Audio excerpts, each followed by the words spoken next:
India का first digital museum बनाया गया है ट्राइबल फ्रीडम फाइटर्स का। जितने भी ट्राइबल फ्रीडम फाइटर्स हमारे रहे हैं उनको ट्रिब्यूट देने के लिए ये म्यूजियम बनाया गया है, जो डिजिटल म्यूजियम होगा। यहाँ पे वर्चुअल रिप्रेजेंटेशन करी जाएंगी, सारा डिजिटलाइज है इन शॉर्ट। और कहाँ पे बनाया गया है, तो ऑब्वियसली वही रीजन होगा जहाँ पे ट्राइबल्स बहुत सारे हुआ करते थे, झारखंड एरिया में। सबसे पहले तो झारखंड बोल दिया, छत्तीसगढ़ वाले एरिया में ये वाला म्यूजियम बनाया गया है। इंडिया का फर्स्ट डिजिटल म्यूजियम है जिसका नाम रखा गया है शहीद वीर नारायण सिंह मेमोरियल। अब ये जो शहीद वीर नारायण सिंह थे, ये भी ट्राइबल रिवोल्ट्स में इन्वॉल्व थे, एज अ लीडर इन्होंने एक्ट करा था। तो इस वजह से इन्हीं के नाम पे इनको ट्रिब्यूट देने के लिए ये डिजिटल म्यूजियम बनाया गया है, इन्हीं के नाम के ऊपर। बाकी ये ट्राइबल फ्रीडम फाइटर थे, इसी वजह से म्यूजियम का नाम भी यही पड़ा। नवा रायपुर अटल नगर छत्तीसगढ़ में ये लोकेटेड है, ये लोकेशन आ जाएगी। अब सबसे पहले जब भी आप इंडिया को स्टडी करते हो तो 3 लेवल्स पे करते हो, आपने पढ़ा था। वन वॉज ट्राइबल, दूसरा था रूरल एंड तीसरा आता है अर्बन।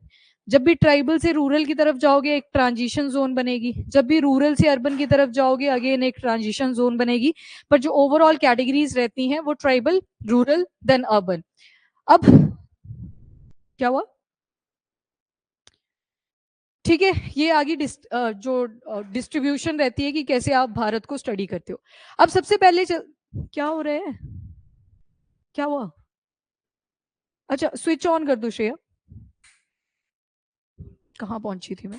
अच्छा, हिस्ट्री जब आप पढ़ते हो, एंशियंट पढ़ते हो, एंशियंट में सबसे पहले आप स्टोन एज कहीं कंसीडर भी कर लेते हैं, कहीं इसको प्रोटो हिस्ट्री का पार्ट भी मान लेते हैं। तो सबसे पहले स्टोन एज आई, देन आपका आईवीसी आया, इस तरह से चेंज चलती गई और आप एंटर कर जाते हो मेडिवल पीरियड में। अब जब मेडिवल पीरियड चलता है, पहले लगा लो आराम से, मैं फिर से शुरू करती हूँ। फिर ऑनलाइन रुकना 1 मिनट, हो गया सब सेटल डाउन? बीच में नहीं बोलना है, अब सुनते रहो। फ्लो टूट रहा है, हिस्ट्री का टॉपिक है, फिर फ्लो टूट जाता है। अब जब आप मेडिवल हिस्ट्री के बारे में पढ़ते हो तो उस टाइम पे कहीं ना कहीं यूरोपियंस की एंट्री हो रही है। इन शॉर्ट जो फॉरेन पीपल थे उनकी एंट्री टुवर्ड इंडिया होनी शुरू हो जाती है। इसी टाइम के बाद जब आपके लेटर मुगल्स आते हैं तो एक ब्रिटिशर्स की एज बन गई होती है, सारी इकोनॉमी जो भी ट्रेड चल रहा है उनको वो कंट्रोल कर रहे हैं इस टाइम पे। अब ये जो टाइम पीरियड चल रहा है आपका 18 से लेके 19 सेंचुरी एडी वाला, यहाँ पे बहुत से ट्राइबल रिवोल्ट्स भी होते हैं। अब ट्राइबल रिवोल्ट जितने भी ओरिजिन करते हैं लगभग सारे ही सेंट्रल बेल्ट ऑफ इंडिया से किए थे। इस वाले पार्ट में सबसे ज्यादा ट्राइबल रिवोल्ट्स आपको दिखेंगे, वो चाहे से गोंद हो, संथाली हो, इसी रीजन में वो लाया करते थे। मुंडा ट्राइबल रिवोल्ट्स हो, सारे सेंट्रल बेल्ट से ही लाया करते थे। क्या रीजन थे? तो सबसे पहले तो जल जंगल जमीन वाला पॉइंट आ जाता है, लैंड आ गया, देन फॉरेस्ट आ गया और वाटर आ गया। ठीक है, ये आगे नेचुरल रिसोर्सेज जिनके ऊपर कहीं ना कहीं ट्राइबल पीपल की डिपेंडेंसी हुआ करती थी। अब ब्रिटिशर्स ने देखा कि बड़े सारे मिनरल रिसोर्सेज भी यहाँ पे अवेलेबल हैं, छत्तीसगढ़ हो गया, झारखंड हो गया। अब अगर आपको मिनरल्स मिल रहे हैं तो ऑब्वियस सी बात है आपको इकोनॉमिकली उसका फायदा होगा। अब ब्रिटिशर्स चाहते थे कि हम कैसे ना कैसे करके इन मिनरल्स को यहाँ पे एक्सप्लॉइट करें, यूज करें और अपना जो इकोनॉमी है उसको और ज्यादा बूस्ट कर पाए। पर यहाँ पे जो ट्राइबल पीपल हुआ करते थे इनकी अपनी ऑटोनॉमी हुआ करती थी, क्योंकि इन्होंने ये जो नारा है जल जंगल जमीन वाला, ये पॉपुलराइज हुआ था कि हमारी जो डिपेंडेंसी है वो नेचर की चीजों पे सबसे ज्यादा होती है। अब ब्रिटिशर बोल रहे हैं कि हमको मिनरल यूज करने हैं और ये बोल रहे हैं कि हमारी अपनी ऑटोनॉमी है, हम नहीं चाहते कोई भी यहाँ पे इंटरफेरेंस शो करे। अब ये इंटरफेरेंस बढ़ने लगती है फ्रॉम द ब्रिटिशर एंड, ये एक्सप्लॉइट करना चाहते हैं इन मिनरल्स को, जिसकी वजह से ट्राइबल्स के बीच में आक्रोश फैलता है और यहाँ पे सारे रिवोल्ट्स होते हैं। जितने भी आप रिवोल्ट्स पढ़ते हो, प्री जो आपका रिवोल्ट ऑफ 1857 हुआ था या उसके बाद के पढ़ते हो, मेन रीजन क्या हुआ करता था? ब्रिटिशर्स की एक्सप्लॉइटेशन। या तो वो आपकी ऑटोनॉमी को तोड़ना चाह रहे हैं या तो फिर टैक्सेस इंपोज कर रहे हैं जिनको वो रिपे नहीं कर पा रहे, और जब रिपे नहीं कर पा रहे तो ब्रिटिशर अपनी ऑटोनॉमी वहां पे डिक्लेयर कर रहे थे कि ये तो हमारा एरिया है। इवन 1947 के बाद भी जब आप शेड्यूल्स के बारे में पढ़ते हो तो उसमें क्या लिखा हुआ था? एक्सक्लूडेड और पार्शियली एक्सक्लूडेड एरियाज, किनके साथ हम इन्वॉल्व नहीं होंगे। वो ब्रिटिशर्स की अप्रोच थी। पर इंडिया का जो कॉन्स्टिट्यूशन है उन्होंने इनको इंपॉर्टेंस दी कि आपकी एथनिसिटी, कल्चर, उसको हम रेफरेंस शो करते हैं। तो ये सारी चीजें थी जिसकी वजह से आपको यहाँ पे ट्राइबल रिवोल्ट्स होते हुए दिखेंगे। तो इनको ही ट्रिब्यूट करने के लिए जो ट्राइबल रिवोल्ट्स हुए, ऐसे थोड़ी था कि एक पर्सनालिटी का नाम ले लेंगे और उन्होंने आपको इंडिपेंडेंट करवाया, नहीं। इसमें बहुत सारे रिवोल्ट्स हुए बीच में जब ब्रिटिशर्स के अगेंस्ट फाइट हुआ करती थी।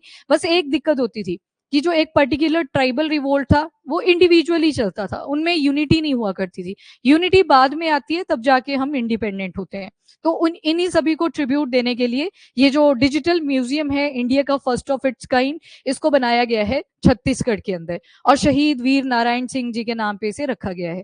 प्रीलिम्स में क्या सवाल बनते हैं, तो सबसे पहले आपको फाउंडर पूछ लिया जाता है कि कौन से रिवोल्ट के जो मेन लीडर थे वो कौन थे, एक क्वेश्चन यहाँ से बन जाता है। या किसी का टाइटल पूछ लिया जाता है। अब जैसे ट्राइबल पीपल हुआ करते थे, ये आउटसाइडर्स के लिए एक टर्म यूज करते थे, क्या बोलते थे, दिकुस। दिकुस का मतलब होता था आउटसाइडर, कि ये इन्फिल्ट्रेशन कर रहे हैं हमारे एरिया में जहां पे हमारी ऑटोनॉमी होनी चाहिए। दिकुस जैसी टर्म्स इन्होंने यूज करी। मतलब खेल क्या था सबका, ऑटोनॉमी के ही पीछे था। ये अपनी जगह पे रहना चाहते थे, ब्रिटिशर अपनी ऑटोनॉमी वहां पे झाड़ना चाहते थे। पहले तो मेन क्राइटेरिया यही था कि इकोनॉमी के पर्सपेक्टिव से, बाद में चेंज होती है आइडियोलॉजी, अब एडमिनिस्ट्रेशन भी हमको करनी है। बैकग्राउंड क्लियर हो गया थोड़ा सा, जिनकी अभी हिस्ट्री नहीं हुई थी उनके लिए था ये मेनली। लग गया ना पता सारा, क्यों यहाँ पे ही ओरिजिन कर रहे हैं। तो सबसे ज्यादा जो मिनरल रिसोर्सेज की आपको रिजर्व्स मिलेंगे वो इसी सेंट्रल बेल्ट के अंदर देखने को मिल रहे हैं। तो ट्राइबल पीपल आज भी सबसे ज्यादा जो पॉपुलेशन है इसी बेल्ट के अंदर आपको लगभग मिलती है। तो यहीं से सारे ट्राइबल रिवोल्ट्स ओरिजिन करते हैं। अब की फीचर देख लो। सबसे पहले तो ये जो फर्स्ट डिजिटल म्यूजियम है, तो इसमें वुड की कार्विंग करी गई है। ये जो बिल्डिंग लगाई थी साइड में, ये वाली वुड की कार्विंग कर रखी है, और इसके ऊपर ना पत्तों की शेप दे रखी है, और वो रिप्रेजेंट करता है 14 ट्राइबल रिवोल्ट्स को, जो आपके 18 टू 19 सेंचुरी के बीच में लाई कर रहे हैं। 17 सेंचुरी बोल दिया तो कौन से ईयर शुरू होंगे यहाँ पे, 1601 से लेके 1700 तक, और 18 जब बोल दिया तो 1700 से 1800 तक, वो सारा टाइम पीरियड आ जाएगा। फिर उसके बाद इवन इंक्लूडिंग बीच में मिड जो 19 सेंचुरी आपकी चल रही है वो भी इसमें इंक्लूडेड है, क्योंकि 1857 का रिवोल्ट होता है, उससे पहले भी तो ट्राइबल रिवोल्ट चल ही रहे हैं। तो उसके बाद के भी आप पढ़ते हो पोस्ट पोस्ट 1857 के रिवोल्ट के। तो अब यहाँ पे ये जो ट्राइबल रिवोल्ट हैं, इनको ये डेडिकेट करा गया है पूरा का पूरा डिजिटल म्यूजियम। बड़े सारे रिबेलियन यहाँ पे इमर्ज कर रहे थे, जैसे हालबा रिबेलियन था छत्तीसगढ़ में, सारगुजा रिवोल्ट था छत्तीसगढ़ में, बिरसा मुंडा, गेन सिंह, ये दो इंपॉर्टेंट लीडर्स थे जो मुंडा ट्राइबल पीपल को लीड कर रहे थे। इनके स्कल्पचर्स यहाँ पे बनाए गए हैं, जो ये डिजिटल म्यूजियम बनाया हुआ है। आपने यहाँ से सिर्फ इतना याद रखना है कि ये जो हालबा रिबेलियन हुई थी, रीजन अगेन सेम ही है, वही सारी फाइट चल रही है यहाँ पे, ब्रिटिशर्स के अगेंस्ट ये अपना आक्रोश शो कर रहे हैं कि हमें अपनी ऑटोनॉमी चाहिए। हालबा रिबेलियन छत्तीसगढ़ आएगा, देन आपका सारगुजा रिवोल्ट, ये भी कहाँ का आ गया, छत्तीसगढ़। मेन प्रायोरिटी इनको ही दी जाएगी, क्योंकि जो म्यूजियम की लोकेशन है वो भी छत्तीसगढ़ में ही आ रही है। इसके बाद शहीद वीर नारायण सिंह, इनके बारे में देख लेते हैं, क्योंकि जो म्यूजियम का नाम है वो भी इन्हीं के नाम पे ट्रिब्यूट करा गया है। तो ये सबसे पहले तो जो सोना खान रीजन है छत्तीसगढ़ का, वहां पे इनका बर्थ होता है इन ईयर 1795, और इनकी जो फैमिली थी वो जमींदार की थी, मतलब ठीक ठाक फैमिली बैकग्राउंड था इनका। और बाद में ये सारे अपनी लाइफ को डेडिकेट कर देते हैं toward the welfare of people. इन्होंने देखा, जमींदार फैमिली में बिलोंग करते थे, तो इन्होंने देखा कि जो ब्रिटिशर्स हैं कहीं ना कहीं अपनी डोमिनेंस शो करने की ट्राई कर रहे हैं हमारे अपने लोगों के ऊपर। तो इन्होंने जो पूरा एट्रीब्यूशन करा है that is toward the welfare of people. तो ब्रिटिशर्स और जो भोसलेस हुआ करते थे उनके अगेंस्ट ये फाइट करना शुरू करते हैं। और इनके जो फादर साहब थे वो थे रामसाई सिंह, ये इनके फादर थे। छत्तीसगढ़ से थे ये चीज याद रखिएगा। नाउ कंट्रीब्यूशन क्या क्या रही फ्रीडम स्ट्रगल की तरफ, तो सबसे पहले 1856 में आता है फेमीन। और इसी वजह से जो ये शहीद नारायण सिंह थे, इन्होंने क्या किया, जो ब्रिटिशर्स की तरफ ग्रेन्स जा रहे थे उसको सीज करवा दिया, कि पहले हम अपनी पॉपुलेशन को फीड करेंगे फिर इनकी तरफ ये जाएंगे, फिर बाहर ये बेचे ना बेचे वो उनकी प्रॉब्लम है। तो उसके बाद 1856 के फेमीन की वजह से जब शहीद नारायण ऐसे सीजिंग कर लेते हैं ग्रेन्स की, तो इसकी वजह से ब्रिटिशर ने वही करना था जो सबके साथ करते थे, अरेस्ट कर लिया। अब जैसे बिरसा मुंडा का नाम आप सुनते हो, बिरसा मुंडा जी को भी जब अरेस्ट करा गया था तो उनकी डेथ हो जाती है अननोन रीजन की वजह से जेल के ही अंदर। तो आज तक पता नहीं था कि किस रीजन की वजह से डेथ हुई थी, तो इनको भी अरेस्ट कर लिया गया। 1857 में ये एस्केप कर जाते हैं, और 1857 का जो टाइम पीरियड है वो अपने में ही इंपॉर्टेंट है। रिवोल्ट ऑफ 1857 चल रहा है लगभग थ्रू आउट इंडिया, आप देख रहे हो बड़े सारे रिवोल्ट्स इमर्ज कर रहे हैं। ट्राइबल ही नहीं थे यहाँ पे, सिविल रिवोल्ट्स भी थे, मुस्लिम्स के अलग से रिवोल्ट्स यहाँ पे राइज कर चुके थे। पर एक ही दिक्कत आ रही थी, यूनिटी किसी में नहीं थी, सबके अपने अपने इंडिविजुअल रिवोल्ट चल रहे थे अपनी कम्युनिटी के साथ। और इन्होंने आर्मी रेस कर दी अपनी 500 ट्राइबल्स की। अगेन ब्रिटिशर्स को ये चीज भी एक्सेप्ट नहीं होनी थी, क्योंकि ये ब्रिटिशर्स के अगेंस्ट जा रहे थे, और इनको एग्जीक्यूट कर दिया जाता है दिसंबर मंथ 1857, यानी कि ब्रिटिशर्स के द्वारा इनको मार दिया जाता है। पहले जेल हुई, दोबारा से वहां से एस्केप हुए, 500 आर्मी का एक ग्रुप बनाया, ब्रिटिशर्स के अगेंस्ट से, और उसी ईयर 1857 में जब रिवोल्ट चल रहे थे 1857 के, तो उस टाइम पे इनको खत्म कर दिया जाता है। तो छत्तीसगढ़ के फर्स्ट फ्रीडम फाइटर इसी वजह से ये बने। जमींदार फैमिली से बिलोंग करते थे। आपको क्वेश्चन में पूछा जा सकता है कि एग्रीकल्चर थे, फार्मर की फैमिली से थे, तो आंसर आएगा आपका जमींदार की फैमिली से। डी ऑप्शन ABCD करके बनाए होते हैं, दे देता है वहां पे स्टेटमेंट, ध्यान में रखना इसको। बाकी contribution toward the welfare of people. अब लेगेसी रही इनका जो सेक्रीफाइस था, अपने में ही रिनाउंड था from the region of Chhattisgarh. इसी वजह से जो आपका ये म्यूजियम बना भी, डिजिटल म्यूजियम, वो इन्हीं के नाम पे रखा गया। बाकी ट्राइबल और बैकवर्ड जो क्लासेस हैं उनकी अपलिफ्टमेंट में एक इंपॉर्टेंट रोल शहीद नारायण सिंह जी का था। इसके बाद एक जनजातीय गौरव दिवस आप थोड़े दिनों में सुनोगे, 15 नवंबर को होता है जनजातीय गौरव दिवस। इंडिया का ट्राइबल कम्युनिटीज के लिए, जो ट्राइबल कम्युनिटीज थी जिन्होंने नेशन के फ्रीडम के लिए फाइट करी थी, उन्हीं को ट्रिब्यूट करने के लिए जनजातीय गौरव दिवस मनाया जाता है। और किसकी बर्थ एनिवर्सरी को यहाँ पे सेलिब्रेट करते हैं, तो आंसर है बिरसा मुंडा। बिरसा मुंडा ये भी ट्राइबल लीडर थे और फ्रीडम फाइटर की तरह इमर्ज होते हैं। इनको तो ऐसे बोल दिया गया था, एक बार क्या हुआ, इनके घर पे खाना नहीं था, तो ये बाहर जाते हैं, इन्होंने देखा कहीं पहले एक प्रथा हुआ करती थी कि खाना रखना पड़ता था डेड बॉडी के साथ जब आप उसको दफना रहे हो। ये भेजा था इनको बाहर कि इतना यंग हो चुका है तो हमारे लिए खाना नहीं लेके आ पा रहा, और ब्रिटिशर्स की ऑटोनॉमी चल रखी है, खेत इनके पास है पर ग्रेन ब्रिटिशर्स के पास जा रहे हैं। तो अब ये सारी प्रॉब्लम आई, तो ये एक दिन जंगल की तरफ निकले कि देखता हूँ कि कुछ खाने को मिल जाए। वहां पे दफना रहे थे किसी को, और जब दफना रहे थे तो वो एलीट फैमिली का होगा जिसको भी दफनाया, क्योंकि खाने की प्रोडक्ट्स बड़ी सारी उसके साथ रखी। इन्होंने क्या किया, वो उठा ली वहां से, जो डेड था पर्सन उसकी साइड से उठा लिया, और उनके दिमाग में एकदम से थॉट आया कि ये तो मर गया है, इसके लिए इतना खाना रखने की क्या जरूरत है, इधर हमारे पास खाने के लिए दाना नहीं है। इन्होंने उठाया सारा खाना वहां से और अपने घर ले गए। घर वाले बड़े खुश हुए, पहले तो मंत्र मंत्र पढ़े कि खाना मिल गया फाइनली, फिर खाने लगे। फिर ऐसे ही उसके मदर या फादर ने पूछा कि ये खाना आया कहाँ से, उन्होंने सच बता दिया कि कहाँ से आया था, इनको घर से बाहर निकाल दिया गया। फिर बाद में इमर्ज करते हैं एज अ ये फ्रीडम लीडर कि फाइट करनी है हमें अगेंस्ट द ब्रिटिशर। लोगों ने काफी सपोर्ट किया, और कई लोगों का तो ये भी मानना था कि इनके अंदर दैवीय शक्तियां आ चुकी हैं। तो ये सारी चीजें चलती हैं, बिरसा मुंडा जी की जो फोक स्टोरीज आती हैं वहां से एसोसिएटेड थी। तो ट्राइबल लीडर भी बने, फ्रीडम फाइटर भी बने, जो आपके बिरसा मुंडा थे। बाकी जब भी किसी को कमेमोरेशन देनी होती है तो प्राइम मिनिस्टर एक स्टैंप भी रिलीज करते हैं, एक कॉइन रिलीज कर देते हैं, तो वो भी करा जाता है कमेमोरेशन में कि उनकी लेगेसी को हमेशा याद रखा जाए। अब जनजातीय गौरव दिवस कब था, 15 नवंबर। अभी आएगा थोड़े दिनों में, आप सुनोगे, हम पहले कर लेंगे इसको। मेन पर्पस क्या रहता है जनजातीय गौरव दिवस का, तो जो ट्राइबल पीपल ने सेक्रीफाइसेस करे थे उनको एक ट्रिब्यूट दिया जाता है। आजादी का अमृत महोत्सव, यहाँ पे भी 75 ईयर्स ऑफ इंडिया के इंडिपेंडेंस हमने सेलिब्रेट करे, तो इसी वजह से 2021 से जनजातीय गौरव दिवस आपको लाइमलाइट में मिलेगा ऑन 15 नवंबर। अब ट्राइबल कम्युनिटीज कौन सी आ गई, थोड़े से नाम के साथ रूबरू हो जाओ। जैसे संथाल, सभी ने सुन रखी है Santhal, one of the popular tribe. तमार्स ये वाला स्किप हो जाता है क्योंकि छोटे छोटे ट्राइबल रिवोल्ट्स और हुए थे जिनमें ये ट्राइब्स इन्वॉल्व थी। भिल्स सभी ने सुनी है। खासीज लगाओ जरा आइडिया कहाँ पे होएगा, गारो खासी जयंतिया, मेघालय वाले एरिया की बात करी जा रही है। पर उस टाइम पे मेघालय नहीं बोल सकते ना, क्योंकि स्टेट रीऑर्गेनाइजेशन आपने कल ही देखी, बाद में जाके रीऑर्गेनाइज हुए, बाद में जाके वो स्टेट्स के नाम पड़ रहे हैं, तो अपने इनको ट्राइब के नाम से ही याद रखना है।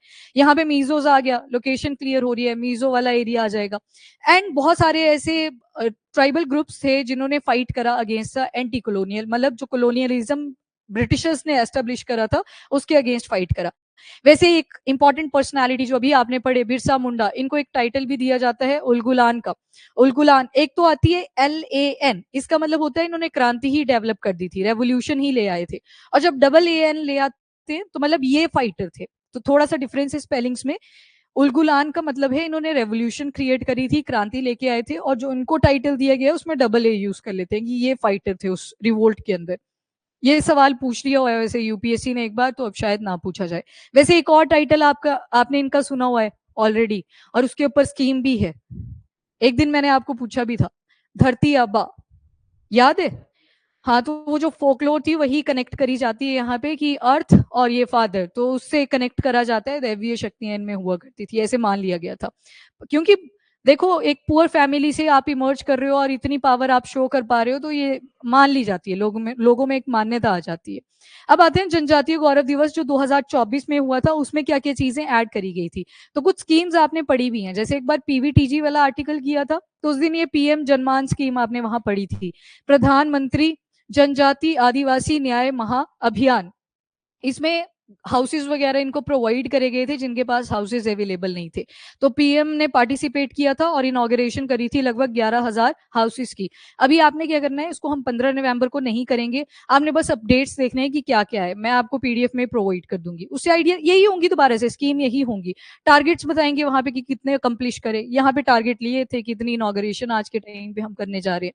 एंड 23 मोबाइल मेडिकल यूनिट्स, ये भी पढ़ा था आपने जिस दिन पीवीटीजी वाला आर्टिकल किया था। मोबाइल मेडिकल यूनिट्स मतलब एक वैन होगी, उसी के अंदर सारे जो इक्विपमेंट्स चाहिए होते हैं एक डॉक्टर को, वो अवेलेबल करवा दिए जाते हैं, नर्सेज वहां पे बैठी होती हैं और इनको ट्रीटमेंट वगैरह प्रोवाइड करे जाते हैं। तो हेल्थ केयर एक्सेसिबिलिटी प्रोवाइड करी ट्राइबल एरियाज में। वैसे ही DAGGUA, तो अभी आपने एक टाइटल पढ़ा जो बिरसा मुंडा जी को दिया था, धरती आबा। तो ये नाम से यहाँ से याद रख लेना है, धरती आबा मतलब अगेन ट्राइबल्स के ही फेवर में ये स्कीम लाई गई थी, दैट इज धरती आबा जनजातीय ग्राम उत्कर्ष अभियान। यहाँ पे जो फर्दर ये पहले 23 मोबाइल मेडिकल यूनिट्स आपकी पीएम जनमान के अंडर मिलेंगी, इसमें और एडिशनल मेडिकल जो मोबाइल मेडिकल यूनिट्स थी वो इंटीग्रेट कर दी गई थी 30 के आसपास। धरती आबा जनजातीय ग्राम उत्कर्ष अभियान। अब जैसे सवाल आ सकता है कि मेंस के केस में अगर देखें कि क्या क्या इनिशिएटिव गवर्नमेंट पुटअप कर रही है कि ट्राइबल एरियाज में हर चीज की एक्सेसिबिलिटी हो, वहां पे इंफ्रास्ट्रक्चर आए, वहां पे हेल्थ केयर फैसिलिटी हो। तो दो एग्जांपल आ गए यहाँ से, अभी और है आगे स्कीम। इंफ्रास्ट्रक्चर के लिए आपका पीएम जनमान आ गया, देन मेडिकल यूनिट्स के लिए बोल दिया तो धरती आबा जनजातीय ग्राम उत्कर्ष अभियान आ जाएगा। तो ये एग्जाम्पल में आप ऐड कर सकते हो। चलो next is tribal entrepreneurship and education. अब इन्होंने इनॉग्रेशन करी है यहाँ पे 300 वनधन विकास केंद्रास की, और 10 एकलव्य मॉडल रेजिडेंशियल स्कूल्स भी यहाँ पे बनवाए ताकि अपलिफ्टमेंट करी जाए जो वहाँ के युवा हैं, बच्चे हैं। और इससे भी अलावा 25 और यहाँ पे एकलव्य जो मॉडल रेजिडेंशियल स्कूल्स हैं उनकी भी फाउंडेशन ले करी थी। कल्चरल प्रिजर्वेशन देखोगे तो उसके लिए एक एग्जाम्पल आपका म्यूजियम्स का आ गया। ये वाला तो अभी डिजिटल बनाया, इसके अलावा और भी म्यूजियम हर एक स्टेट में लगभग लोकेट करते हैं जो इनको ट्रिब्यूट करते हैं। हाँ स्क्रीन होंगी, वर्चुअल रिप्रेजेंटेशन करी जाएगी, वो सारी चीजें दिखाई जाती हैं, डिजिटल होंगी मतलब इन शॉर्ट। फिर उसके बाद स्टोरीज दिखाई जाएंगी आपको डिजिटल अगेन। नहीं नहीं कुछ नहीं होएगा, स्क्रीन्स लगी होंगी, ऑगमेंटेशन रियलिटी, वर्चुअल रियलिटी, वो सारी चीजें इंटीग्रेट कर दी जाती हैं जब डिजिटलाइजेशन की बात आती है। आपको ऐसे पूरा फील दिया जाएगा कि कैसे ये रिवोल्ट हुआ होगा, वो पूरी स्टोरी फॉर्मेट में दिखाई जाएंगी। तो ट्राइबल रिसर्च इंस्टीट्यूट भी आपको यहाँ पे मिल जाएगा। एंड श्रीनगर में, Jammu and Kashmir, Gangtok, Sikkim, in areas में भी आपको ट्राइबल्स मिलते हैं। तो वहां वहां पे ये गवर्नमेंट की इनिशिएटिव है जो ट्राइबल की अपलिफ्टमेंट के लिए आ रही है। जैसे ये म्यूजियम देखा आपने, ये छिंदवाड़ा की बात करी गई है जो जबलपुर में लोकेटेड है, मध्य प्रदेश। और ये जो दूसरा बोला ट्राइबल रिसर्च इंस्टीट्यूट, ट्राइबल्स के बारे में स्टडी करी जाती है, उनकी एंथ्रोपोलॉजी के पर्सपेक्टिव से भी करा जाता है कि कैसे कैसे चेंजेस आ रहे हैं, जेनेटिक्स में डिफरेंस होता है, स्टडी को आप जो उनकी हेल्थ रिलेटेड प्रॉब्लम्स होती हैं, जैसे कई ट्राइबल्स के केस में आपने सुना होगा कि सिकल सेल अनीमिया की प्रॉब्लम हो जाती है। आपने राइस की बायोफोर्टिफिकेशन करी, इनकी बॉडी में ऑलरेडी जो आयरन का कंटेंट था वो ज्यादा था, आपने उनको बायोफोर्टिफाइड राइस प्रोवाइड कर दिए, उनकी बॉडी के अंदर वो जो ब्लड सेल्स थे वो और ज्यादा थिक करके वो तो प्रॉब्लमेटिक हुए। तो इनके जेनेटिक्स भी स्टडी करने पड़ते हैं। तो इसी वजह से बनाए जाते हैं ट्राइबल रिसर्च इंस्टीट्यूट, जो आपको जम्मू एंड कश्मीर, श्रीनगर में भी मिलेगा, इवन गैंगटॉक, सिक्किम में भी मिल जाएगा। इसके बाद बिरसा मुंडा कौन थे, तो इनका पहले बर्थ वगैरह देख लो कहाँ पे हुआ। 15 नवंबर 1875, छोटा नागपुर प्लेटू रीजन। सीएनपी की बात करी गई है, कौन सी लोकेशन आ जाएगी? सीएनपी थोड़ा स्प्रेड है, झारखंड में मेनली लाए सीएनपी, प्लेटू भी जिसको बोल देते हैं। तो मुंडा ट्राइब से ही बिलोंग किया करते थे, और आज का प्रेजेंट टाइम अगर देखेंगे तो झारखंड में लोकेटेड है। वहीं पे आता है ना छोटा नागपुर प्लेटू, फिर आप मिनरल्स जब डिवाइड करते हो तो सीएनपी को ही डिवाइड करते हैं हम ज्योग्राफी के अंदर। इसके बाद चाइल्डहुड अगर देखोगे तो अपने पेरेंट्स के साथ ही रहते थे, और बहुत सी ट्राइबल कम्युनिटीज ने क्या क्या प्रॉब्लम्स फेस करी बिकॉज ऑफ ब्रिटिशर्स, उसको नोटिस किया करते थे। बाकी मैंने स्टोरी आपको सुनाई दी कैसे कैसे इवोल्यूशन आता है इनकी लाइफ में। अब इन्होंने एक सेक्ट भी डेवलप करा था, बिरसा बिरसाइत सेक्ट, सेक्ट हो गया जैसे धर्म की तरह होता है, कुछ रूल्स एंड रेगुलेशन उसमें लिखेंगे।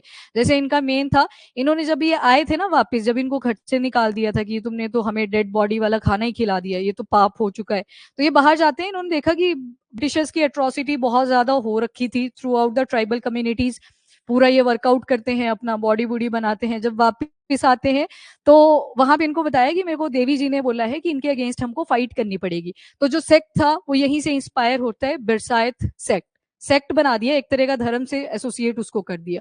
और अवेयर हो चुके थे ये कि जो ब्रिटिश का कॉलोनियल रूल है वो through out the tribal community spread कर रहा है, और इनके जो एफर्ट है वो ट्राइबल पॉपुलेशन के ऊपर फोकस्ड हैं कि इनके जो अपने कस्टम लॉज है, custom laws, again custom laws की जब भी बात करी जाती है यहाँ पे भी एक रिलीजन इंपॉर्टेंट फैक्टर प्ले करता है।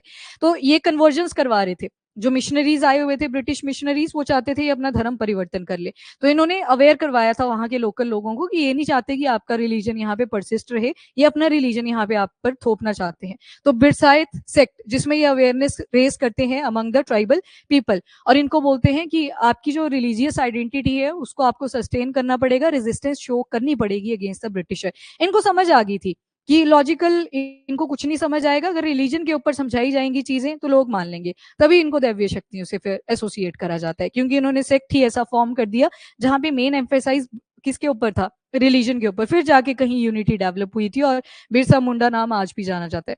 बाकी इनके साथ मुंडाज भी थे, और साथ में ओरांव कम्युनिटीज भी अट्रैक्ट होती हैं। ओरांव भी आपको झारखंड वाले एरिया में, थोड़ा सा वेस्ट बंगाल, थोड़ा सा नीचे की तरफ आओगे तो ओडिशा वाला एरिया, वहां पे ये बेल्ट मिलती है पूरी जहां पे ओरांव हुआ करते थे। इनको भी यूनाइट करा और मिशनरी कंट्रोल के अगेंस्ट फाइट करी।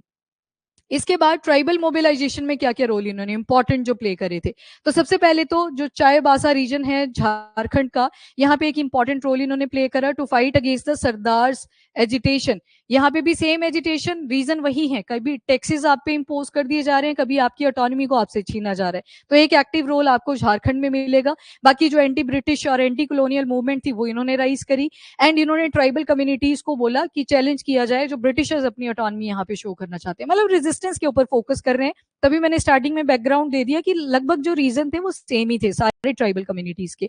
फिर 1899 में इन्होंने उलगुलान, आगे ना ग्रेट टमल्ट या फिर जिसको क्रांति भी बोलते हो, रेवोल्यूशन भी बोलते हो, उसके लिए जो टर्म यूज करी वो उलगुलान थी।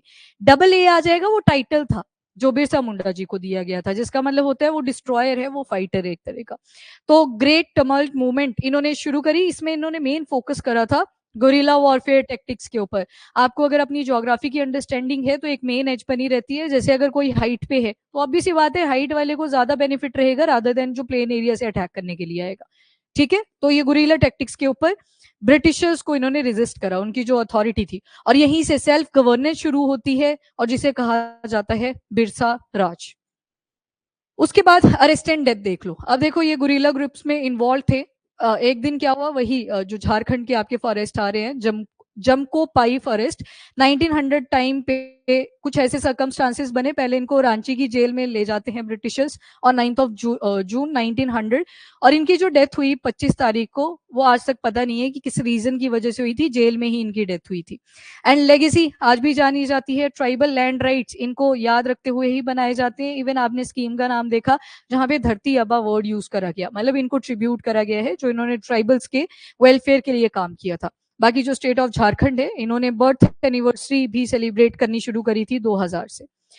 ठीक है, नेक्स्ट आगे इंडिया की इनिशिएटिव्स और क्या क्या हैं, तो दो स्कीम आपने पीएम जनमान देख ली, एक धरती आबा से एसोसिएटेड जो जनजातियों के लिए एक अभियान चलाया गया है वो देख ली। अब आते हैं फाइनेंशियल एंड सोशल इनिशिएटिव। सबसे पहले देखो ट्राइबल्स, मैंने आपको बोला 3 डिफ्रेंसिएशन फॉर्म में कर लेने हैं कन्वर्ट, नंबर 1 ट्राइबल, दूसरा रूरल एंड तीसरा अर्बन। रूरल अर्बन, सबसे ज्यादा डेवलपमेंट कहाँ पे मिलेगी आपको, अर्बन एरिया में। क्या चीजें ऐसी जो इसको डेवलप बनाती हैं, इंफ्रास्ट्रक्चर, इंफ्रास्ट्रक्चर में सारी चीजें आ गई, यहाँ पे एजुकेशन आ जाएगा, स्कूल्स आ गए, आपका हेल्थ केयर सिस्टम आ गया, और एडमिनिस्ट्रेशन आपको मिलेगी, और सैनिटेशन मिल जाएगी, ठीक है, वो भी इंफ्रास्ट्रक्चर में आप इंक्लूड कर सकते हो, और लॉ एंड ऑर्डर आगे एडमिनिस्ट्रेशन में इंक्लूड कर सकते हो। तो कुछ चीजें हैं जो आपको अर्बन एरिया में सारी वेल एस्टेब्लिश मिलेंगी। ये आ गया इंफ्रास्ट्रक्चर वाला पॉइंट।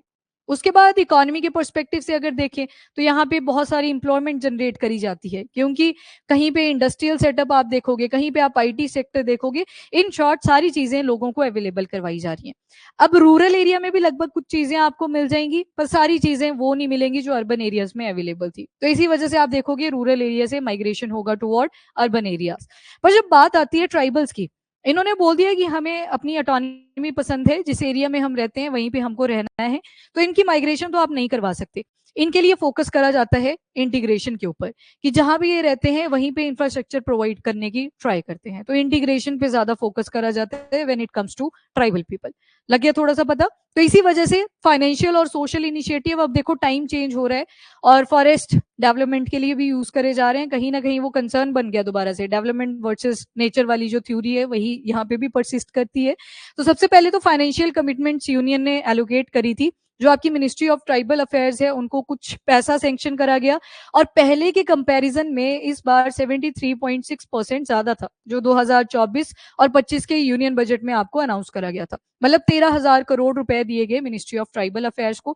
तभी तो अब लाइमलाइट में बनी रहती है मिनिस्ट्री ऑफ ट्राइबल अफेयर। सबको बोल रहे होते हैं कि पीवीटीजी का अलग से सेंसस करिए, ट्राइबल के लिए क्या चीज इंपॉर्टेंट है उसको इंक्लूड करिए। आदिवाणी आपने पढ़ा था, आदि संस्कृति पढ़ा था, वो भी तो इंक्लूजन का ही पार्ट है, तो उसके लिए पैसा लगेगा। तो मिनिस्ट्री ऑफ ट्राइबल अफेयर को ठीक ठाक पैसा एलोकेट करा गया। देन आपने धरती आबा जो जनजातीय अभियान था उससे रिलेटेड एक स्कीम पड़ी, इसके लिए पैसा सेंक्शन करा गया है अराउंड 17,156 करोड़। अब मेन फोकस करा जाएगा उनके उत्थान में, यानी कि इंफ्रास्ट्रक्चर डेवलपमेंट में। बोला ना इंटीग्रेशन, वहीं पे प्रोवाइड कर देते हैं, इनको माइग्रेशन करने की जरूरत ना पड़े। कल्चर चेंज हो जाते हैं, अपना यहाँ पे कस्टम लॉज ये कंडक्ट कर सकते हैं। तो सोशल इंफ्रास्ट्रक्चर जो गैप यहाँ पे ट्राइबल एरियाज में मिलता है उसको कंपनसेट करने के लिए इतना सारा पैसा सेंक्शन करा गया।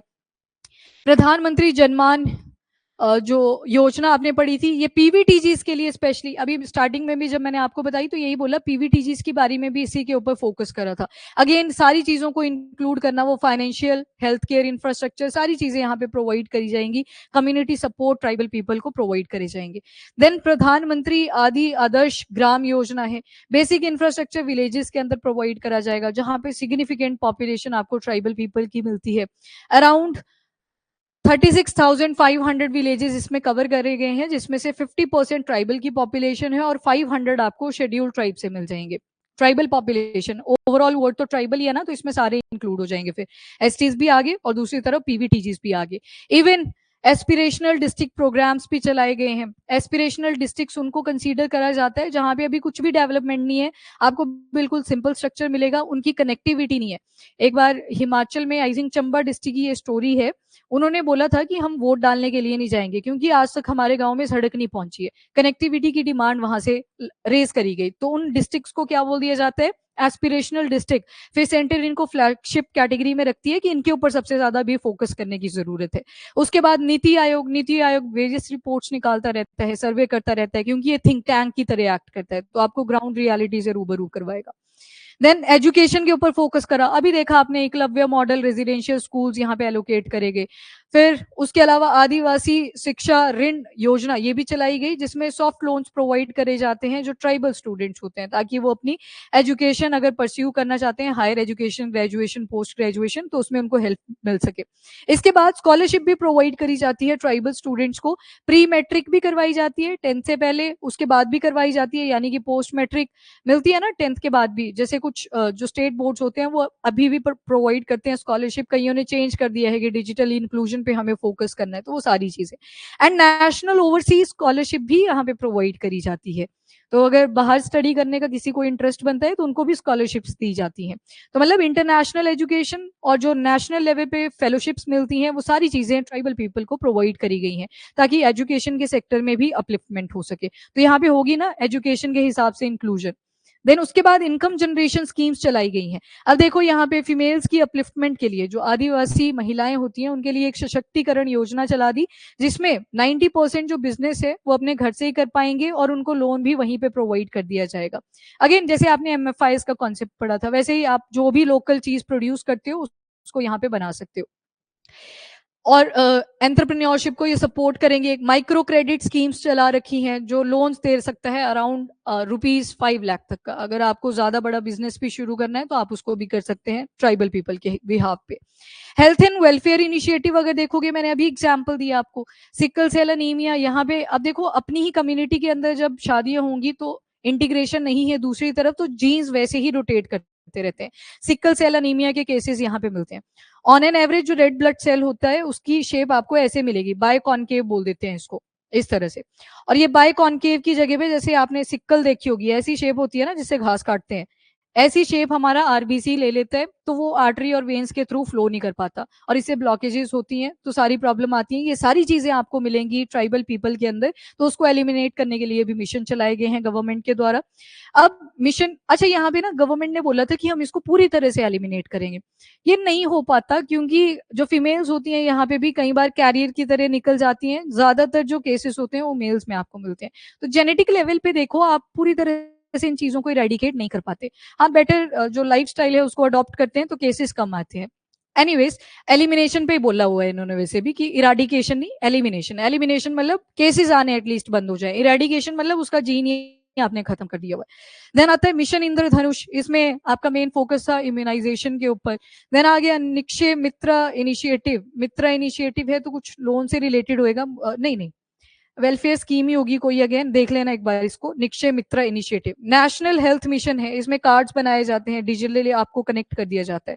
देन प्रधानमंत्री मातृ वंदना योजना, ये जो आपकी मदर्स हैं उनके लिए करा गया है क्योंकि मोर्टेलिटी रेट रहता है मेटर्नल भी, और जो इन्फेंट मोर्टेलिटी रेट है उसको रिड्यूस करने के लिए ये मातृ वंदना योजना चलाई गई थी, तो ये हेल्थ केयर सेक्टर में आ गया।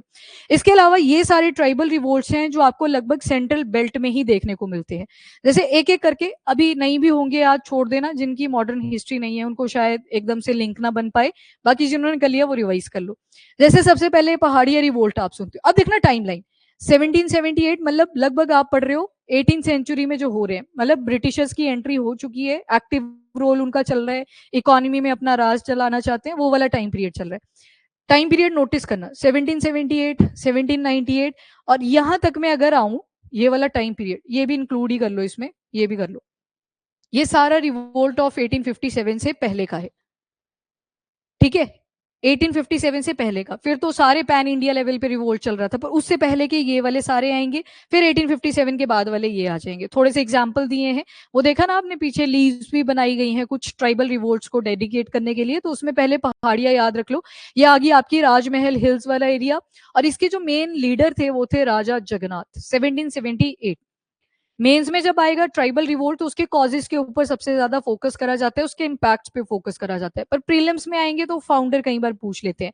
अब जैसे संथाल का आपने पढ़ रखा है, एक बार आया था संथाल, लीडर लीडर संथाल्स का दो नाम थे, नहीं, हाँ हाँ बिल्कुल, एक का नाम एस से था एक का के से था, सिद्धू एंड कान्हो, सुना होगा आपने ये नाम, तो ये पॉपुलर हो चुके थे, पर ये सवाल अब नहीं बनता है, तो थोड़े से टफ डाले जाते हैं कि जो रिवोल्ट छूट गए हैं पीछे उनसे क्वेश्चन पूछ लिए जाते हैं।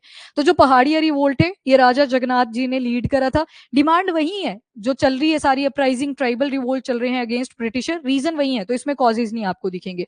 वैसे चुआर रिवोल्ट था जिसको जंगल महल रिबेलियन भी बोला जाता है, इसे लीड करा था दुर्जन दुर्जोल सिंह, भी जिनका नाम था माधव सिंह, इसमें मल्टीपल लोग इन्वॉल्व थे। वैसे उरांव एंड मुंडा देखा ना आपने, बिरसा मुंडा में जब इन्होंने ट्राइबल रिवोल्ट्स रेस करे तो मुंडा ट्राइब ने तो इनको ज्वाइन किया ही था, प्लस वो जो उरांव ट्राइब थी, उरांव ट्राइब आपने कहाँ पे देखी, मैप पे देखोगे तो ये झारखंड वाला एरिया भी है, थोड़ा सा छत्तीसगढ़ वाला भी जुड़ा है, ओडिशा वाला भी, और वेस्ट बंगाल वाला एरिया भी, तो उरांव ने भी इनको कनेक्ट करा था। तो इसी रिवोल्ट को एक नाम आपने स्टार्टिंग में पढ़ा जिसमें मैंने बोला कि ये वाला हम स्किप भी कर देते हैं, तामर रिवोल्ट भी इसे नाम दिया जाता है, जब मुंडा और ओरांव दोनों ने मिलकर रिवोल्ट करा था अगेंस्ट द ब्रिटिशर्स। नहीं नहीं नहीं, तोमर आपके अपने वेस्ट वाले पार्ट में आ गए, ये तामर है, तामर TAMAR। तो ये छोटा नागपुर की बात हो रही है, अगेन झारखंड वाले रीजन की बात हुई। यहाँ पे जो आपको फाउंडर्स मिलेंगे मल्टीपल थे, जैसे भोलानाथ सहाय थे, देन जात्रा भगोत थे, बलराम भगोत थे, ये सारे इसमें इन्वॉल्व थे। फिर आते हैं हो एंड मुंडा।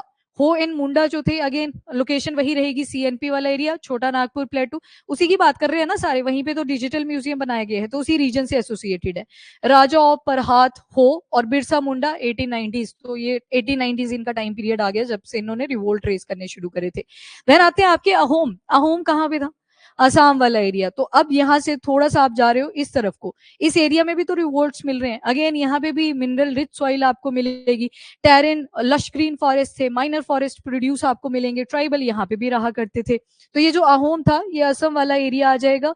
और यहाँ पे जो लीडर थे वो थे गोमधर कोनवर। ये सवाल पूछा हुआ है आई थिंक किसी स्टेट एग्जाम के अंदर कि अहोम में जो लीड करा था रिवोल्ट को इन टाइम पीरियड 1828 टू 1830 किसने लीड करा था? तो आंसर है गोमधर कन्वर। उसके बाद आते हैं खासी। ये आ गया गारो खासी जयंतिया, यानी कि आज का मेघालय वाला पार्ट, वहां पे ये खासीज आपको मिलेंगे।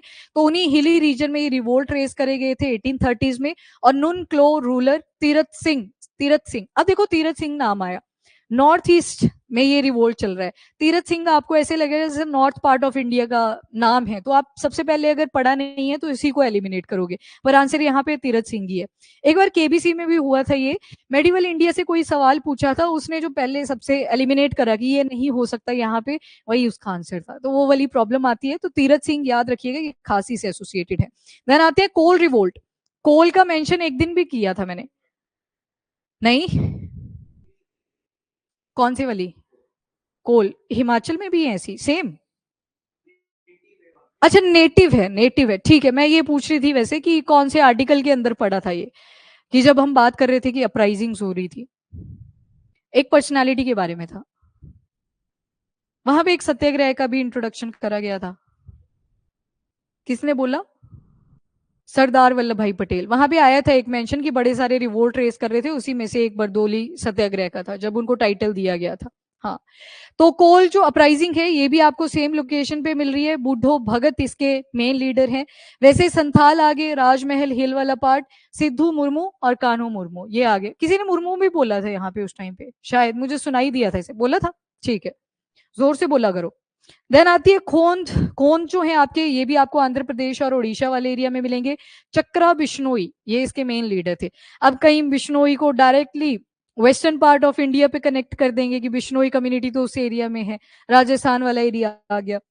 देन कोया, पर ये राजस्थान का नहीं था, ये आपके आंध्र प्रदेश और उड़ीसा वाले एरिया की बात करी गई है। कोया रिवोल्ट जो थे ये भी आपके आंध्र प्रदेश वाली बेल्ट में थे। यहाँ पे आपको रंपा रिवोल्ट भी इसी को बोला जाता है। और राजा अनंत्यार, अलूरी सीतारामन राजू, अलूरी सीतारामन राजू ये भी काफी पॉपुलर हैं, जब आप रिवोल्ट्स पढ़ते हो इनको भी एज अ पर्सनैलिटी रीड करते हो।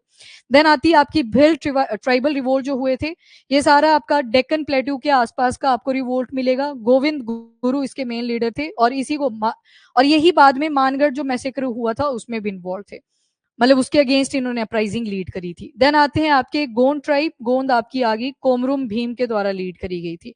सारा याद ही करने वाला है, इसमें कुछ भी समझने का नहीं था, क्योंकि फाउंडर हैं तो नाम तो ध्यान में रखने पड़ेंगे। जैसे तीरथ सिंह कौन से एरिया में पढ़ा? खासी वाला एरिया, नॉर्थ ईस्टर्न आ गया, तो ये ध्यान में रखना। सिद्धू और कानू संथाल के साथ एसोसिएटेड थे। और बिश्नोई भी पढ़े आपने यहाँ पे, एक चक्रा बिश्नोई ये खोंद के साथ एसोसिएटेड थे, पर आंध्र प्रदेश और उड़ीसा वाली बेल्ट की बात करी गई है। डन। तो ये तो मॉडर्न हिस्ट्री का पार्ट था, ये हमने जस्ट एक जिस्ट सी ले ली इसमें कि आपको टचअप हो जाए, जिन्होंने कर रखी है मॉडर्न हिस्ट्री की ये भी थे।